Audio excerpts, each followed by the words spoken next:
여자들은 그런 경우에 류마티스가 옵니다. 이 뼈가 굳어버립니다. 손가락이 굳어버립니다. 이게 강력한 배신은 이런 관계를 연결해주는 관절이 문제가 생겨가지고 쉬고 과하게 증식되고. 아침 감사 연습을 시작하겠습니다. 먼저 호흡 이완 연습을 시작해 보겠습니다. 호흡을 들이마시고 내쉬면서 온몸을 이완해 주십시오. 깊게 들이마시고 내쉬면서 몸을 이완합니다. 자, 5단계 온몸을 이완합니다. 4단계로 내려갑니다. 들이마시고 내쉬고 몸 전체에 힘을 뺍니다. 긴장되어 있는 부분이 느껴지거나 몸의 감각이 느껴지는 부분은 더 이완해 줍니다. 자, 숨을 들이마시고 내쉬면서 3단계로 더 몸을 쭉 늘어지게 이완합니다. 들이마시고 내쉬면서 2단계 들이마시고 내쉬면서 자 1단계로 완전히 힘이 쭉 빠지게 이완합니다. 어깨가 무거운 분들은 어깨를 쭉 내려드립니다. 몸이 가볍고 편안합니다. 이 상태에서는 깊게 호흡이 이루어집니다. 호흡을 깊게 가볍게 몸 안에 탁한 기운, 낡은 에너지를 내뱉습니다. 숨을 들이마시고 내쉬면서 몸 안에 정체된 기운이 있으면 내보냅니다. 들이마시고 내쉽니다. 숨을 들이마시면서 새로운 에너지, 새로운 생명력을 들이마십니다. 온몸에 가득 채워 넣습니다. 호흡을 깊게 들이쉬면서 에너지를 불어넣으면 혈액이 흐르면서 손발이 따뜻해집니다. 마음이 충분히 이완되고 편안해졌으면 기초 연습으로 웃음 연습을 더 해보겠습니다. 웃음 연습은 가장 빠르게 강력하게 몸 안에 있는 에너지를 돌리는 연습입니다.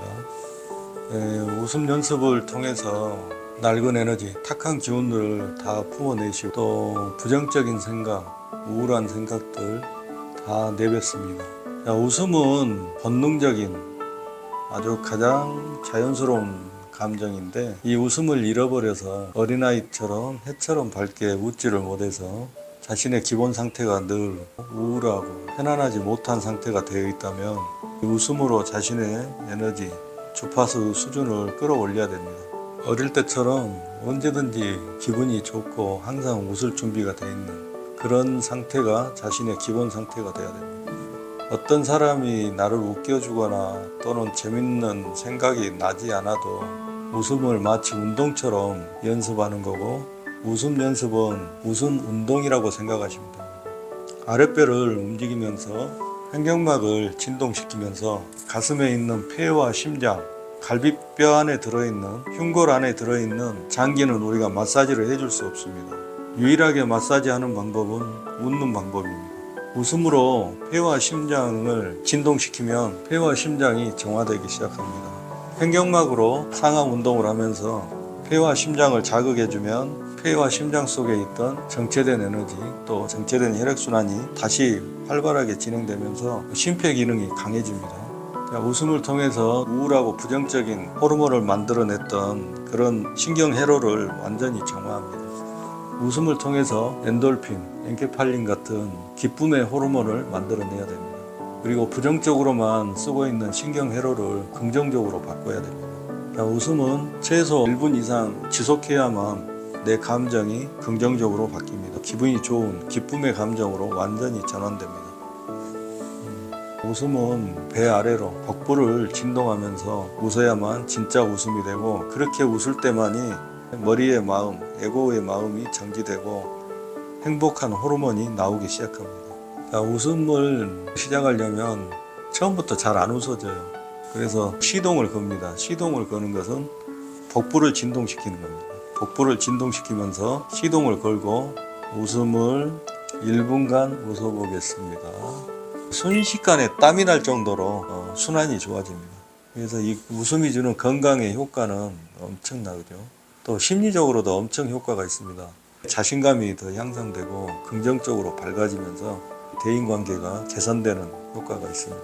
이 기초 연습을 날마다 감사 연습 전에 해주시면 감사 연습이 아주 편하게 잘 됩니다. 다음은 화에 대해서 좀 더 생각을 해보겠습니다.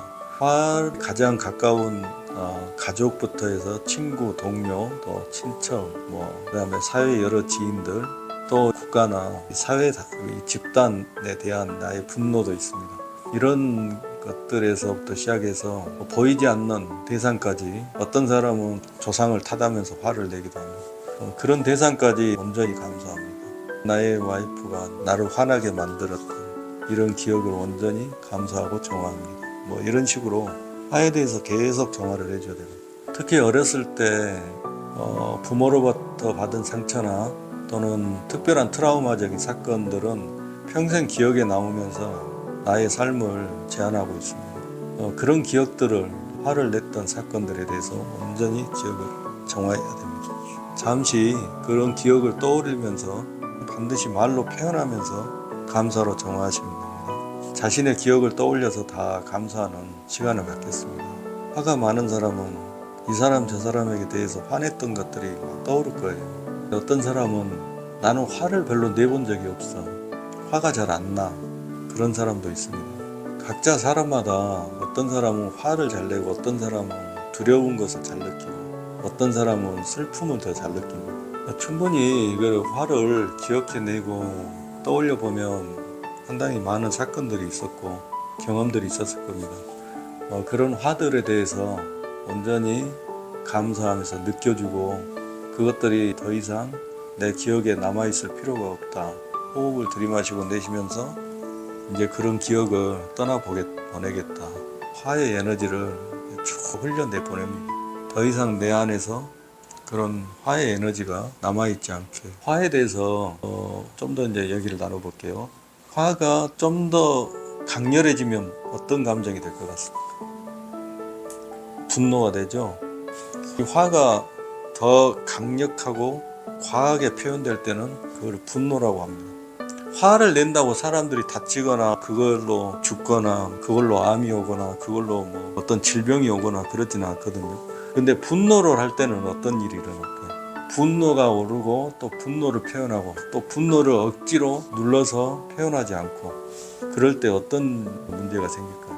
분노는 우리 몸을 망가뜨립니다. 항상성이 깨져서 호흡도, 심장 박동도, 또 혈압도 다 문제를 일으킵니다. 그리고 뭐 심장의 기능도 약화시키고요. 또 화를 내면 어떤 사람은 심장이 약화되고 어떤 사람은 간이 손상되고 어떤 사람은 장이 손상됩니다. 이렇게 자기가 약한 부위, 자신이 어떤 종류의 화를 냈는지에 따라서 자신의 몸의 어떤 부분이 약화됩니다. 그러니까 내가 화를 잘 배출하지 못하면 대장이 약해지고요. 화를 잘 소화해내지 못하면 위장병이 옵니다. 또 그 화로 인해서 이 열이 치솟아 오르면 정신적으로 머리 쪽으로 문제가 생깁니다. 이 화의 에너지가 어떻게 작용하냐에 따라서 또 어떻게 내가 화를 느끼고 있냐에 따라서 이 분노로 발전하면 내 몸에 이제 엄청난 무리가 가해집니다. 건강에 문제가 옵니다. 여러 가지 증상이 나타납니다. 분노는 불균형한 거예요. 불균형한 에너지고 한쪽으로 너무 과열된 에너지입니다. 이 분노를 자꾸 표출한다. 또 분노가 자꾸 나온다는 것은 그 사람에게 심리적으로 저항감 또는 압박감, 스트레스가 있다는 겁니다. 이 분노를 온전히 정화해야 됩니다. 이 분노는 특별하게 다루어서 정화해야 될 감정입니다. 내가 엄청난 분노로 화를 냈던 그런 기억이 있다면 그런 상황들을 떠올려서 온전히 정화해야 되고 그런 분노의 사건 또는 분노의 상황으로 빠져들지 않도록 자신의 감정을 통제할 수 있어야 됩니다. 그렇지 않으면 이 분노의 감정이 다른 사람을 해치는 걸 넘어서 먼저 자신부터 해치기 시작합니다. 그런 분노의 사건, 분노의 기억이 떠오르는 게 있으십니까? 어쩔 때 분노가 확 타오릅니까? 화가 아니라 극도로 화를 내는 거죠.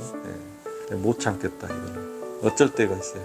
자존감에 대한 상처를 입을 때 엄청나게 화가 나는 거예요. 그런 사람들은 자존감의 이슈, 이런 자존감의 이슈는 근골격계의 문제를 일으키고 자존감이 무너질 때 화를 내면 내 근육이나 뼈대 근육들에 문제가 생겨가지고 상처를 입게 돼요.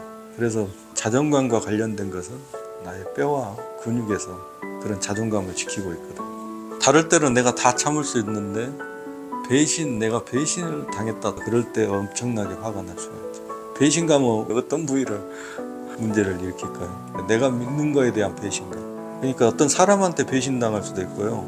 어떤 상황이나 또는 절대자한테도 배신감을 당할 수도 있어요. 어떤 사람이 나를 배신해서 떠났다. 그래서 이제 대부분 배신의 사건은요. 특히 야 결혼하자 그래 놓고는 딴 여자하고 결혼해버리고 도망가 버렸어. 여자들은 그런 경우에 류마티스가 옵니다. 이 뼈가 굳어버리고 뭐 손가락이 굳어버리고. 이게 강력한 배신은 이런 관계를 연결해주는 관절이 문제가 생겨가지고 휘고 과하게 증식되고 더 관계를 확실하게 해야겠다 해가지고 여기가 자라나 버려요. 뼈가 이렇게 자라나. 그래서 결혼 전에 그런 배신 또는 결혼하고 나서 연애 사건으로 배신 당할 때 류마티스 환자들이 많이 생깁니다. 어떤 부위에서 어떤 관계로 배신을 당했냐에 따라서 그거를 화로, 분노로 표출해가지고 품어내버린 사람들은 대부분 편한데 이 분노가 일어났는데 이거를 딱 억누르고 있죠. 그래서 압력이 가해지고 있고 스프링으로 꽉 누르고 있는 상태에서 스프링이 터져 나올 것 같이 압력이 가해진 상태가 제일 위험한 거예요. 그때는 누가 살짝만 건드려도 화를 과하게 내고 그렇게 되거든요. 그런 분노의 사건들을 내가 이럴 때 약점이 있구나, 감정적인 취약하구나 그런 걸 한번 느끼고 내가 배신으로 인해서 분노를 느꼈던 이러이러한 기억을 감사로 정화합니다. 그런 선택을 이제 더 이상 하지 않겠다 하고 그런 기억을 다 떠나보내야 됩니다. 그게 이제 트라우마로 남아있으면 안 되고요. 이제 그랬었어. 예전에 그런 적이 있었어. 아무 감정이 없어. 그러면 잘 정화가 된 거예요. 근데 그 사건을 생각할 때 내가 기분이 나빠. 감정적으로 막 화가 나려고 해. 그러면 아직 정화가 덜 된 거예요. 그러니까 정화의 척도는 그 사건을 생각해도 이제 아무런 느낌이 없어야 돼요. 나를 배신한 놈이 나타나서 또 배신 당해도 아무 느낌이 없어야 돼요. 그래야 내가 이제 거기에 초월한 거에 되고 그거에 대해서 더 이상 휘말리지 않는 사람이 되는 거죠. 정화할 때는 막 욕을 해도 됩니다. 막 눈물을 흘려도 됩니다. 화를 내도 됩니다. 그렇게 한 다음에 이렇게 화가 나고 이렇게 눈물이 나고 욕을 하게 되고 이렇게 하게 된 나를 감사하는 거죠. 그냥 받아들이고 그래도 좋아, 그래도 감사합니다 하고 받아들인 거고 자극을 줬던 상황들, 사건들 또 어떤 사람들에 대해서 감사하는 거죠. 이렇게 화가 나게 해줘서 감사해. 이렇게 사업이 망해서 감사해. 화가 나도 감사합니다 하고 그 상황들이나 모든 거에 대해서 감사해버리고 나면 속이 후련하죠. 그리고 그걸 떠올려도 별 감정이 안 떠오르죠. 그러면 정화가 잘 된 거예요. 근데 아직도 좀 찜찜해. 기분이 나빠. 화가 나려고 해. 그러면 아직 정화가 덜 된 거예요. 그래서 어떤 사건은 하루 이틀이면 다 정화되고 어떤 사건은 1년 내내 떠오르면서 정화를 해도 잘 정화가 안 되는 게 있어요.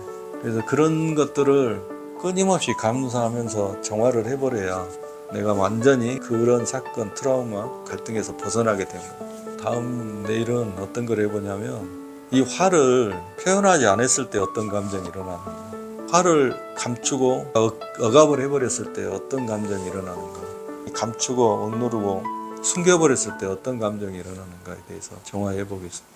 이제 화에 대해 숙고를 해봤는데 감사 노트에는 이제 감사 목록을 나는 나의 모든 분노를 감사하고 정화합니다. 이렇게 선언을 하는 겁니다. 선언을 하고 그 분노를 다 내려놓는 거, 그런 연습을 하는 겁니다. 개인적으로 하시면 돼요. 감사 기도는 사랑하는 나의 근원이요 생명의 빛으로 나의 분노를 완전히 정화해 주셔서 감사합니다. 나의 분노가 정화됩니다. 나의 분노가 정화됩니다. 나의 분노가 정화됩니다. 감사합니다. 이런 식으로 끝내시면 됩니다.